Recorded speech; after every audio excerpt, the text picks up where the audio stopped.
Amém. Galera, quem estava na vigília ontem aqui? Levanta a mão. Quem está animado para o retiro que começa sexta-feira? Diz amém. Amém.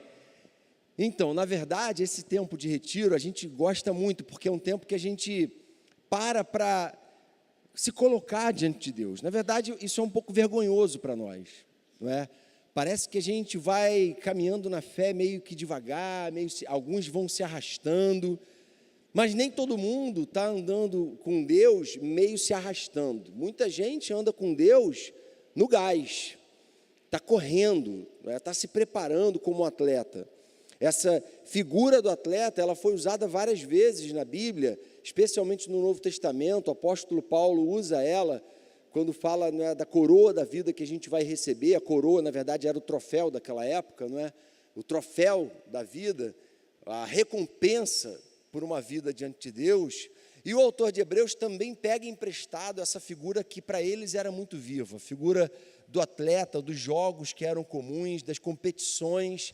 E aqui o autor de Hebreus usa essa figura da corrida para falar de uma realidade que todo cristão deveria estar vivendo. Mas a verdade é que, para a gente ser sincero, a gente tem que reconhecer que muitas vezes nós não estamos vivendo uma corrida. Não estamos vivendo como atletas disciplinados que estão se preparando para receber uma recompensa, que têm se disciplinado, que têm dado tudo de si, porque querem obter o melhor resultado possível. E muitas vezes a gente até vê gente muito disciplinada, mas para coisas que não são tão importantes assim. Coisas que nutrem futilidade, vaidade e coisas totalmente nulas, que daqui a 100 anos não vão valer de nada, não vão ter importado coisa nenhuma. Quando, na verdade, a gente não tem muito tempo para se disciplinar e investir em coisas que de fato valem a pena, coisas que de fato têm um valor eterno. E às vezes a gente tem tempo para passar, 2 horas na academia, 3 horas na praia e fazer um monte de coisa que entretém a gente, que distrai a gente, assistir filme. Mas para a gente servir a Deus é difícil. Você se voluntariar, por exemplo, por algum mutirão desse aí do retiro ou de outra coisa, ação social. Você, disponibilizar tempo para orar, para passar na presença de Deus, buscando a Ele, meio difícil. Não estou com muito tempo não, minha agenda está meio apertada. Para ganhar dinheiro, cara, eu tenho tempo, eu viro madrugada trabalhando para ganhar dinheiro. Mas para as coisas que às vezes de fato importam, coisas que daqui a 100 anos vão estar falando dessas coisas, você não tem tempo para investir. Porque ao invés de você estar correndo nessa corrida, que a palavra te convida a correr como um atleta, que dá tudo de si para as coisas que de fato importam, às vezes você não está tendo tempo ou não está entendendo quais são as prioridades. Lembra que Jesus falou, busquem primeiro o reino de Deus e todas as outras coisas serão acrescentadas. E a gente inverte essa ordem de prioridade, e a gente valoriza demais coisas que não têm valor e deixa de valorizar o que de fato tem valor. E o autor de Hebreus, então, dá essa lição para a gente aqui e usa essa figura do atleta. Olha o que ele diz lá, em Hebreus 12, 1.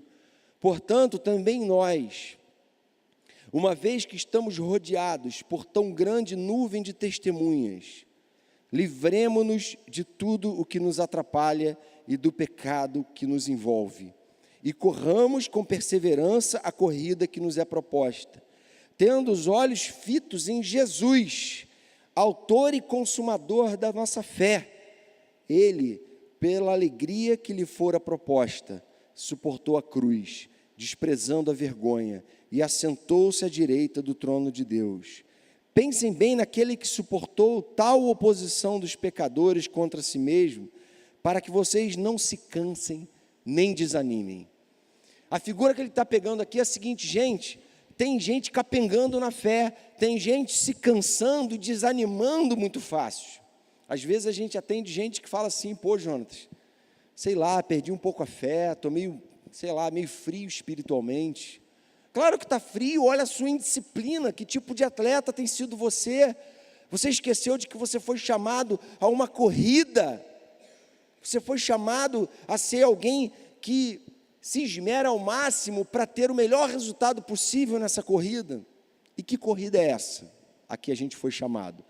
Alguns entendem assim, essa coroa, esse prêmio aí dessa corrida, que o atleta espiritual tem que ter, é a salvação, não é? Essa é uma visão que está na cabeça de muitos, mas isso seria um furo terrível de interpretação da Bíblia. Porque a Bíblia diz que a salvação não é conquistada pelas obras, a gente não faz nada para ser salvo.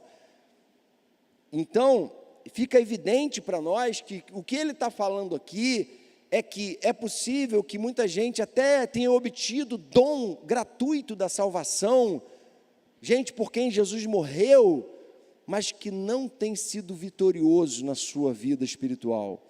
O convite do Evangelho não é apenas a uma salvação eterna e futura. O convite do Evangelho é para que eu e você vivamos hoje a realidade do reino de Deus.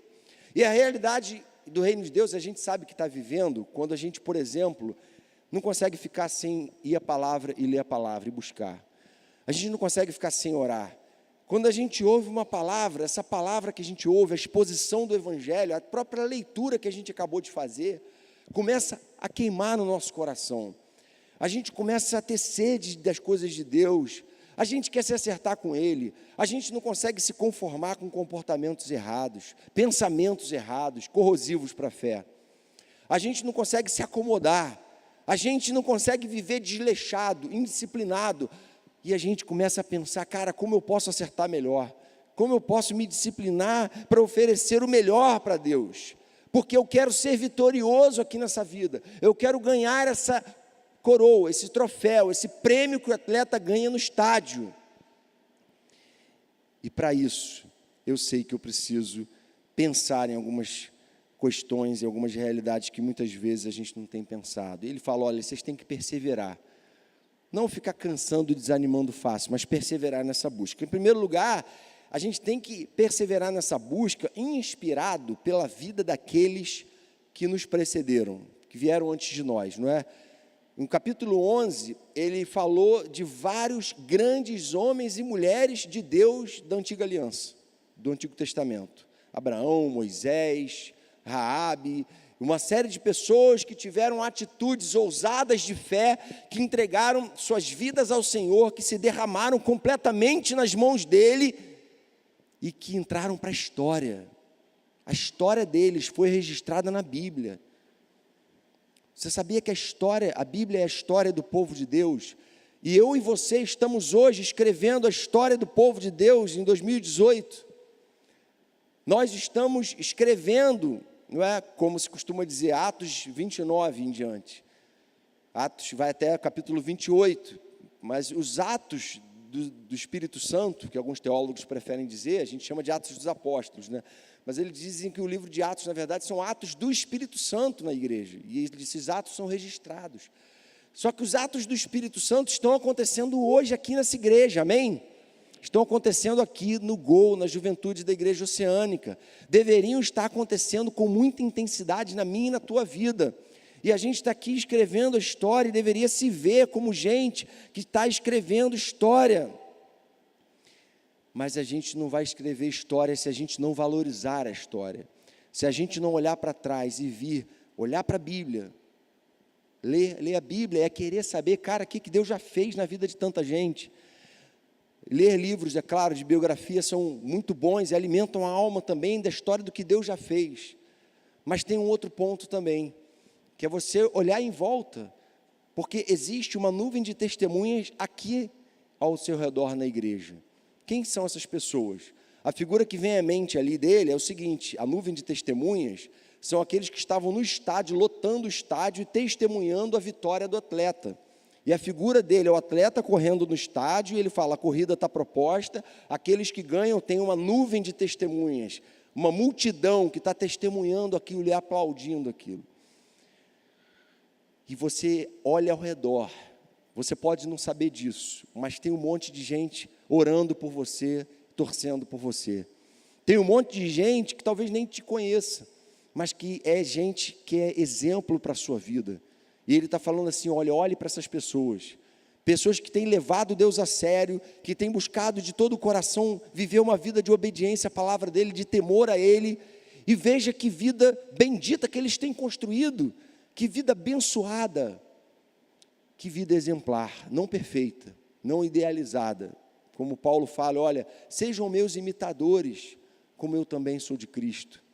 E a gente não tem que ter só essa ideia assim, cara, realmente lá na igreja, tem muita gente que é exemplo para mim de homem de oração, mulher de oração, homem de fé, mulher de fé, que ama a Deus, que teme a Deus. Não, a gente tem que pensar assim, caramba, eu também tenho que ser essa pessoa, essa nuvem de testemunhas, essas pessoas, eu tenho que ser desse tipo de pessoa que as pessoas olham para mim e considerando a minha vida, ficam inspirados a viver o Evangelho com toda a sua intensidade, amém?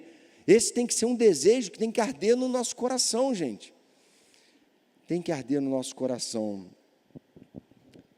Segunda coisa que faz de nós vitoriosos nessa corrida e vencedores, é quando a gente deixa para trás todo o peso. É importante a gente entender, e muitos não têm entendido isso hoje. Muitos preferem não ter uma abordagem muito comportamental e falar de atitude, de comportamento, porque isso aí, gente, isso aí é lei, a gente está no tempo da graça. Eu conheço cristãos que vivem uma vida totalmente permissiva, liberal, com esse tipo de argumento, porque afinal de contas, isso aí é moralismo. Tudo que você tenta pregar de modo imperativo, em termos de viver uma vida de obediência a Deus, é moralismo. Mas a verdade é que o Evangelho quer sim transformar a nossa vida, e a palavra de Deus, do início ao fim, está cheia de ordens, no sentido de eu e você nos santificarmos, de eu e você buscarmos uma vida transformada. Ontem o pastor Henrique falou na vigília, lembrou daquele texto clássico lá de Josué capítulo 3, quando o povo vai entrar na terra prometida, atravessar o Jordão, e Josué fala para o povo, olha, santifiquem-se, porque amanhã eu vou fazer maravilhas no meio de vocês. Deus fala, Josué fala para o povo se santificar, porque amanhã eu vou fazer maravilhas. E sabe o que acontece com a gente? A gente está o tempo todo esperando, Senhor, faz maravilhas na minha vida, eu quero que o Senhor faça maravilhas na minha vida, eu quero, Senhor, ver as coisas acontecerem, eu quero ser um homem abençoado, uma mulher abençoada, mas a gente não está se santificando, a gente não está se preparando. Esse tempo pré-retiro é um tempo para isso. Não sei quem aqui está naquele propósito de fazer um jejum, de se abster de alguma coisa, tem orado mais sobre isso, tem se colocado diante de Deus, tem confessado pecados, tem se preparado, se colocou dentro desse processo. Eu sempre me coloco, Senhor, eu não quero que seja um momento de fogo de palha, de um evento maneiro, impactante, caramba, de novo vai ver aquela equipe de São Paulo, né, que vai trazer iluminação, sonorização, ofertando para a gente, amém, glória a Deus, Deus abriu essa porta, foi ofertado para a igreja, segundo ano consecutivo, que produção maneira, nunca vi um retiro com a produção tão maneira, não é? Senhor, mas não é isso, o que eu estou buscando essa semana, e o que eu quero que o Senhor fale durante esses dias, e continue falando ao longo desse ano, é aquilo que eu preciso ouvir, é o teu evangelho, é o remédio para o mal do pecado. O que ele está falando é, olha, se desembarace de todo o peso. Quando a gente prega comportamento sem pregar salvação na cruz, aí sim é moralismo. Mas quando a gente fala de mudança de atitude, não porque, eu vou mostrar para Deus como eu sou bom, não, eu vou mudar de atitude e buscar pureza, com o coração realmente determinado, porque eu me constranjo por aquilo que Jesus fez por mim na cruz, porque o mínimo que eu posso fazer é me entregar totalmente, é me render totalmente. Então, um cristão deixa de ser moralista quando ele quer fazer isso para agradar o seu Senhor, porque sabe que já foi salvo por Ele, já foi alvo da sua graça, da sua misericórdia, e seu coração então está quebrantado, e ele fala, Senhor, eu preciso me desvencilhar disso, porque isso já não faz parte da minha vida, não pode fazer, e eu quero me desvencilhar de todo o peso. Os atletas naquela época, assim como hoje, eles procuravam roupas cada vez mais leves, procuravam calçados cada vez mais leves, eles procuravam por todos os meios ganhar condições de caminhar e correr mais rápido? Será que a gente está procurando se desvencilhar de coisas pesadas? Porque se a gente está procurando, sem dúvida nenhuma, a gente vai ser vitorioso e a gente vai deixar para trás todo o peso. O apóstolo Paulo falou muito sobre santificação, porque de fato a santificação é a grande evidência de que a gente teve um encontro com Jesus. Veja bem, fomos criados para ser perfeitos, fomos criados para ser como Jesus, fomos criados para viver em santidade. O apóstolo Paulo então diz assim em Efésios 4, 22, quanto à antiga maneira de viver, vocês foram ensinados a despir-se do velho homem, tirar essa roupa pesada, essa casca grossa que você está carregando aí, que se corrompe por desejos enganosos, a serem renovados no modo de pensar, a revestir-se do novo homem, criado para ser semelhante a Deus e em santidade proveniente da verdade. Amém? Paulo fala assim, gente, onde abundou o pecado, superabundou a graça. Pô, amém, glória a Deus por isso. Quer dizer então que se eu pequei muito, a graça de Deus foi tremenda e poderosa sobre a minha vida. Amém. Mas sabe qual é o próximo versículo? Ele diz assim, o que diremos então? Vamos continuar no pecado para que a graça seja ainda maior? Aí o argumento dele é o seguinte, é claro que não. Como é que a gente vai viver no pecado se nós morremos para o pecado? Amém? Como é que a gente pode fazer vista grossa para o pecado, negociar, transigir, caminhar cheio de roupa pesada? A roupa pesada é o símbolo do pecado aqui, não. Fomos chamados para ser atletas de elite, atletas de ponta, atletas que se esmeram para darem o melhor de si, para obterem o melhor desempenho. Por quê? Para mostrarem para todo mundo que são bons? Não, porque essa é a natureza de quem nasceu de novo. Amém? Essa é a natureza de quem nasceu de novo. É impossível alguém que de fato nasceu de novo ser indiferente ao desafio da santificação. Alguém que nasceu de novo tem sede de vida santa. Sejam santos, porque eu, Senhor, Deus de vocês, sou santo. Então isso faz parte da nova natureza que a gente ganha em Cristo. E isso é o que vai nos fazer vitoriosos nessa corrida. E o Senhor quer que todos nós aqui estejamos vivendo essa corrida. Não apenas que alguns vão se arrastando, com a roupa pesada, não. Purifiquem-se, abandonem todo o peso. Façam essa oração diante do Senhor.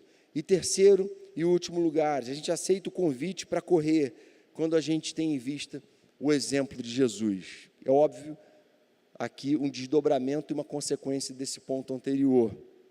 Tendo os olhos fitos em Jesus. Se Michael Phelps ganhou 18 medalhas de ouro na última Olimpíada, na verdade, ele ganhou medalhas corruptíveis. Foi por isso que, há pouco tempo, ele entrou no fundo do poço e teve sua vida mexida, seu emocional mexido, entrou em depressão, até que ganhou um livro 40 dias com propósitos, começou a ler e começou a refletir no sentido da vida dele e entregou a vida dele para Jesus. Amém? Sabe por quê? Porque com 18 medalhas olímpicas, ele não tinha a medalha olímpica. Ele não tinha aquilo que é o grande troféu conquistado por Jesus na cruz, que nos faz sentir plenamente realizados, satisfeitos, felizes. Por isso que Michael Phelps, eu e você, precisamos olhar para Jesus, porque nele está toda a nossa esperança, na obra que ele consumou na cruz, na vida que ele viveu, a vida de um verdadeiro atleta, a vida de alguém extremamente disciplinado. Peraí, Jonas, Jesus não era atleta, mas ele era alguém, um atleta espiritual, no sentido da vida espiritual. A figura é exatamente essa. Para que vocês olhem para Jesus, que suportou tamanha oposição e não se importou com a vergonha da cruz, maldição sobre a vida dele, para que vocês não fiquem desmaiando na alma de vocês. Considerem o que Jesus fez, para vocês não ficarem se sentindo vítimas. Sabe por que ele falou isso? Porque a verdade é que esse comportamento é do ser humano, é nosso. A gente se vitimiza, porque meu pai e minha mãe lá em casa, porque a menina que eu gosto não gosta de mim, porque eu não passei no vestibular, porque eu não passei no concurso, porque a gente se faz de vítima e de coitadinho. Ele está falando, olha, naquilo que de fato importa, Jesus já conquistou para nós na cruz, e a gente só tem que olhar para Ele e querer viver como discípulo dEle, imitador dEle. A gente tem que amar a mensagem dEle, a forma de Ele pensar, de Ele agir, e reproduzir isso nos nossos relacionamentos, na nossa forma de viver a vida profissional secular, de viver a sua vida como estudante. As aulas vão voltar aí para quem estuda. Como é que eu vou ser luz e bênção ali como o meu Senhor era? Eu não quero ficar de novo, passar mais um ano, como talvez tenha sido o ano 2017 de alguns, me arrastando, capengando na minha caminhada com Deus, e vai para a faculdade, e vive uma cara na faculdade, outra cara na igreja. Não, eu quero ser luz ali naquele lugar, eu quero ter posicionamentos firmes, contundentes, considerando a minha fé e a palavra em que eu creio, considerando a vida do Espírito Santo em mim. Eu quero ser um atleta disciplinado, que está pronto a responder àquele que me pergunta e pede razão da fé que há em mim. A gente tem que imitar o Senhor. E também tomar cuidado com esse espírito de autocomiseração. E aí, gente, se a gente se mantiver nesse caminho, sedento pelo Senhor, orando, clamando, inconformado, confessando, vai para o discipulado, abre o coração, pede oração, pede ajuda, procura o pastor, mas não fica nessa mesma, cara. Não fica acomodado, não continua deixando a vida te levar, mas invoque o Espírito Santo para que Ele te leve a viver um novo momento na presença de Deus, amém? Momento em que você vai ser um atleta disciplinado e vai conquistar muitas vitórias, e muita gente vai olhar para a sua vida, como Jesus fala lá em Mateus 5, verso 36, para que os homens vejam as boas obras de vocês e glorifiquem o Pai de vocês que está no céu. Quando a gente vive para agradar a Deus com o coração humilde, quebrantado, vazio de toda prepotência, de toda arrogância, e buscando sinceramente, humildemente viver o Evangelho em toda a sua simplicidade, as pessoas não olham para nós e nos exaltam, não, porque a gente está se humilhando, se esvaziando. Muito pelo contrário, elas olham para nós e glorificam ao Pai que está nos céus. Tem alguma coisa diferente no Jonatas. Não é ele, porque ele está diferente. Eu conheço o Jonatas, e ele não está cada vez mais prepotente, arrogante, ele não se acha o cara. Não, tem uma ação divina na vida dele. Esse Deus poderoso, vivo, verdadeiro, tem agido na vida dele. E eu quero conhecer esse Deus também, porque ele está correndo, ele é um atleta disciplinado, ele está fazendo a parte dele, e Deus está sendo glorificado na vida dele, amém? E a gente tem que desejar isso e buscar. Sabe por quê, gente? A vida espiritual, acho que eu já usei essa ilustração aqui, é como uma escada rolante. A nossa natureza pecaminosa faz a gente subir, ou tentar, na verdade, viver numa escada rolante que está descendo. Sabe o que está puxando a gente para baixo? É a nossa força, é a força do pecado. A força do pecado fica puxando a gente para baixo, como uma escada rolante que está descendo. Se você fala assim, não, Jonas, eu não estou correndo, não, mas também eu não estou tão mal, não. Eu estou só estagnado, eu estou só parado, acomodado. A verdade é que você já está descendo, porque essa força do pecado, ela não para de puxar a gente para baixo.